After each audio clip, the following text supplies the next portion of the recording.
दोस्तों इस वीडियो के अंदर हम देखने वाले हैं कि SQL सर्वर में ये जो व्यू है ये क्या होता है, इसको हम क्रिएट कैसे करते हैं, साथ ही साथ हम इसको एग्जांपल से देखेंगे कि ये सारा कुछ काम कैसे करता है।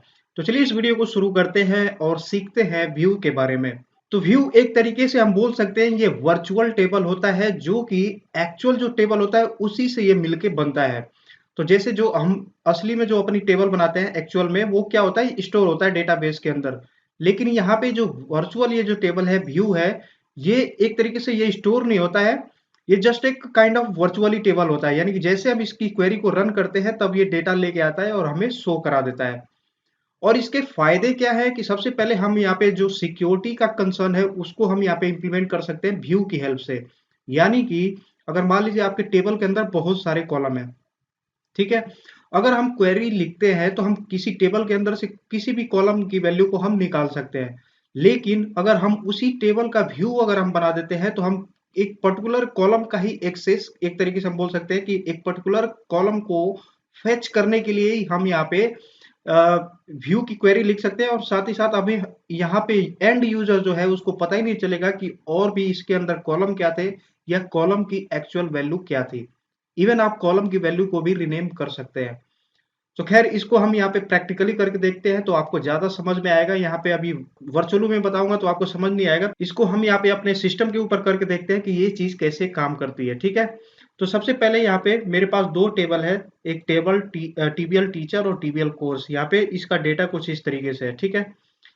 तो इसी का हमने यहाँ पे व्यूज बनाना है। तो व्यू का वैसे जो होता है, जैसे टेबल का नेम यूनिक होता है, डेटाबेस में हम जब टेबल बनाते हैं ना तो वो सारा का सारा यूनिक ही होना चाहिए, क्योंकि अब एक नाम से दो टेबल थोड़ी ना बना सकते हैं। सेम यही कॉन्सेप्ट है अपने व्यू के साथ भी, कि व्यू भी यूनिक नेम से बनता है, ठीक है। तो सबसे पहले हम यहाँ पे व्यू बनाते हैं। तो व्यू दो तरीके से बना सकते हैं यहाँ पे सिक्वल सर्वर के अंदर। एक तो हम क्वेरी से बना सकते हैं व्यू को, और दूसरा ये जो सिक्वल सर्वर मैनेजमेंट स्टूडियो है इसकी हेल्प से भी हम व्यूज को बना सकते हैं। व्यू भी दो तरीके के होते हैं, एक यूजर डिफाइंड होता है और एक सिस्टम डिफाइंड होता है। यूजर डिफाइंड यानी कि हम अपने हिसाब से किसी टेबल के अंदर से कोई डेटा फेच करके हम यहाँ पे व्यू के अंदर रखते हैं, फिर हम उस पे ज्वाइन वगैरह लगा सकते हैं। तो जो अपने यूजर डिफाइंड व्यूज होते हैं उसके भी दो अपने टाइप्स होते हैं। जैसे सिंपल व्यू हो गया, एक कॉम्प्लेक्स व्यू हो गया। सिंपल व्यू का मतलब सीधा हमने यहाँ पे सिलेक्ट स्टार लगाया, वो चीज निकाल ली। ऐसे कॉम्प्लेक्स मतलब हम टेबलों के साथ ज्वाइन करके अगर डेटा निकालते हैं तो वो कॉम्प्लेक्स यूजर डिफाइंड यहाँ पे व्यूज हो जाते हैं।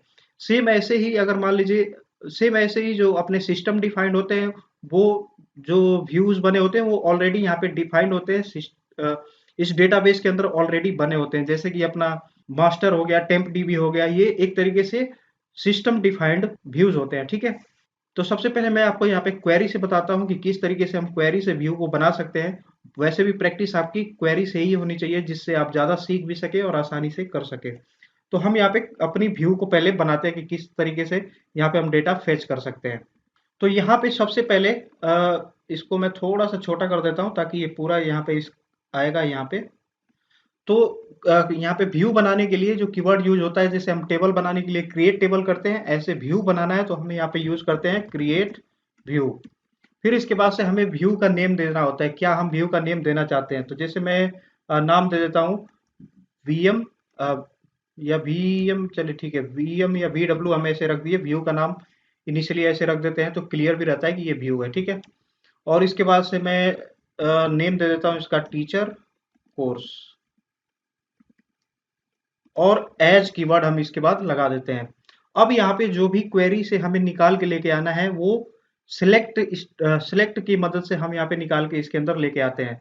तो जो भी ये व्यू बनेगा वी डब्ल्यू टीचर कोर्स के नाम से, उसी के अंदर वो डेटा एक तरीके से स्टोर हो जाएगा। स्टोर भी नहीं कह सकते, क्योंकि जब ये क्वेरी हम चलाएंगे उसी टाइम पे वो डेटा को फेच करके निकाल के हमें देगा।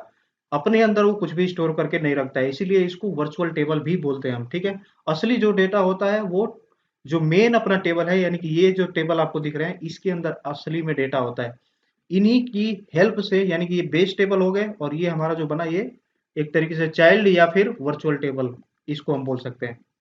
तो अब हम यहाँ से इसके अंदर क्या क्या निकाल के लाना चाहते हैं। हम चाहते हैं यहाँ पे फर्स्ट नेम, लास्ट नेम और उसके बाद से सब्जेक्ट और फीस, ये चार कॉलम हम निकाल के लाना चाहते हैं। तो इसकी क्वेरी मैं यहाँ पे लिखता हूँ सेलेक्ट फर्स्ट नेम फिर उसके बाद से लास्ट नेम, एंड उसके बाद से कॉलम अपना है सब्जेक्ट, एंड एक और हम कॉलम अपना रखते हैं, ये जो लास्ट वाले कॉलम का है फीस। अभी हम जब इसके अंदर ज्वाइन लगाएंगे, यानी कि दो टेबलों का जब ज्वाइन लगाते हैं तब ये वैल्यू हम फेच कर सकते हैं, यानी कि दोनों टेबलों से हम निकाल रहे हैं ना डेटा यहाँ पे, तो आपको साथ ही साथ ये भी पता चल जाएगा कि हम ज्वाइन कैसे लगाते हैं। तो यहाँ पे सबसे पहले जो अपना मेन टेबल है वो हम लिख देते हैं, तो फ्रॉम टीवीएल टीचर, यहाँ पे मैं इसको एलियास दे देता हूँ टी, ठीक है। और किस टेबल के साथ हम यहाँ पे ज्वाइन करने जा रहे हैं, वो हम टीवीएल कोर्स के साथ करने वाले हैं ना, तो इनर ज्वाइन हम यहाँ पे लगाएंगे और लिखेंगे टीवीएल कोर्स। इसका मैं नाम एलियास नाम दे देता हूँ सी। अब आप देखेंगे दो टेबलों के अंदर हम ज्वाइन कैसे कर सकते हैं। ज्वाइन आप उसी से कर सकते हैं जो दोनों टेबलों में कॉमन है। तो आप देख सकते हैं यानी दोनों टेबलों में क्या कॉलम कॉमन आपको दिख रहा है, ये है टीआईडी या टीआईडी नंबर जो भी, ये इन दोनों में ये चीज कॉमन है, यानी कि ये डेटा सेम है। तो इसी की हेल्प से हम यहाँ पे वैल्यू अपने निकाल सकते हैं।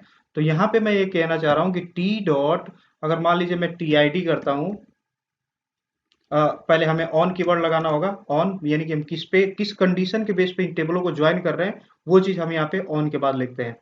तो यानी कि टी डॉट, यहाँ पे मैं कहता हूँ टी आई डी, और उसके बाद से हमें यहाँ पे इक्वल साइन लगाना होगा, और दूसरा है सी डॉट जो टीआईडी नंबर है, यही दोनों को अपने दोनों टेबलों में कॉमन है ना, तो ये टी डॉट टीआईडी और सी डॉट टीआईडी नंबर, इन दोनों के बेस पे इन दोनों टेबलों का ज्वाइन होगा, और डेटा क्या निकल के आएगा, वो निकल के आएगा first name, last name, subject और फीस। यही जब निकल के आएगा, यही डेटा किसके अंदर आके दिखेगा, ये दिखेगा हमारे व्यूज के अंदर। तो ये जो अपना व्यू है इसको हम क्रिएट कर देते हैं, ये सेलेक्ट किया मैंने और एग्जीक्यूट कर दिया, तो ये यहाँ पे कमांड सक्सेसफुली एग्जीक्यूटेड। तो यहाँ पे जो हमारा व्यू है ये बन चुका है। जैसे मैं इसको एक्सपेंड करूंगा यहाँ से, तो आप देख सकते हैं वीएम टीचर कोर्स, ये हमारा व्यू बन के रेडी है। अब इसकी वैल्यू को आपने चेक करना है कि अभी इसके अंदर क्या दिख रहा है, क्या वैल्यू हमारी फेच हो रही है, यानी कि हमें इस व्यू के अंदर भी तो चेक करना है कि क्या वैल्यू इसके अंदर स्टोर हुई है। तो उसके लिए हम यहाँ पे क्वेरी लिखते हैं, जैसे नॉर्मल हम अपने टेबल के लिए लिखते हैं कि select star from table name, वैसे ही select star from view name, same as it is same है। तो यहां से मैं कर देता हूं, इसको थोड़ा सा और छोटा करते हैं स्क्रीन को, ठीक है। तो यहाँ पे हमें लिखना है सेलेक्ट स्टार फ्रॉम, और जो भी अपना व्यू का नेम है, ये है अपना व्यू का नेम, ये व्यू नेम मैं यहाँ पे पास कर देता हूँ, ठीक है। और इसके बाद से इस क्वेरी को यहाँ से एग्जीक्यूट कर देते हैं। तो अब आप देख सकते हैं हमने क्या निकाला था, first name, last name, subject और फीस, यही चीज हमारे दोनों टेबलों से ज्वाइन की हेल्प से निकल के आ गई। अब जो मैंने आपको स्टार्टिंग में बताया था कि ये सिक्योरिटी के लिए एक तरीके से ज्यादा हेल्पफुल होता है, इसीलिए हम व्यू बनाते हैं। तो यहाँ पे आपको सिक्योरिटी की तरफ दिख रही है, ये आपके माइंड के अंदर क्वेश्चन होगा, तो ये चीज मैं आपको बताता हूँ। जो हमारा यहाँ पे इसको भी या ऐसे कर सकते हैं, इसको भी एक साथ पहले मैं रखता हूं ताकि आपको अच्छे तरीके से दिखे। ये मैंने एक साथ तीनों को रख दिया और एग्जीक्यूट पे हम क्लिक कर देते हैं तीनों को। तो अभी आप यहाँ पे देखेंगे कि जो फर्स्ट टेबल था उसके अंदर क्या है, एक सिटी भी कॉलम है, सिटी कॉलम है ना। ऐसे और भी बहुत सारे कॉलम हो सकते हैं, लेकिन जो व्यू हमने निकाला है वो क्या निकाला है, इसमें सिटी तो है ही नहीं। तो यही चीजें हैं कि हम अपने मेन टेबल के अंदर से कोई भी कॉलम को यहाँ पे स्किप करा सकते हैं, और जो ये यूजर यूज कर रहा है वीएम को, उसको कभी भी पता नहीं चलेगा कि ये टेबल एक्चुअली में कहाँ से आ रहा है, ये जितना भी डेटा है ये एक्चुअली में कहाँ से आ रहा है। और साथ ही साथ इसके अंदर कोई कॉलम अगर वो ढूंढना चाहे, जैसे अगर मान लो उसको आइडिया लग गया कि भाई एक सिटी कॉलम भी तो था मेन टेबल के अंदर, या ऐसे गेस मार लिया चलो, तो वो कहाँ से निकलेगा, वो निकल ही नहीं पाएगा, क्योंकि हमने निकाला ही सिर्फ 4 कॉलम के लिए है। तो यही एक तरीके से सिक्योरिटी का काम करता है। एंड यूजर को पता ही नहीं लगता है कि ये टेबल जो व्यू के अंदर डेटा आ रहा है ये कहाँ से आ रहा है, साथ ही साथ और कौन कौन से कॉलम की वैल्यू हम यहाँ पे निकाल के ला सकते हैं। तो यही सारे फायदे थे व्यू के। तो आई होप आपको ये समझ में आ गया कि व्यू क्या होता है और व्यू को हम क्रिएट कैसे करते हैं। आगे की वीडियो में हम देखेंगे कि इनके ऊपर जो भी अपडेशन, डिलीशन और वो सारा कुछ होता है वो हम आगे की वीडियो में देखेंगे। तो अगर वीडियो अच्छा लगा तो वीडियो को लाइक करें, साथ ही साथ चैनल को सब्सक्राइब करें। मिलते हैं आगे की वीडियो में, तब तक के लिए धन्यवाद।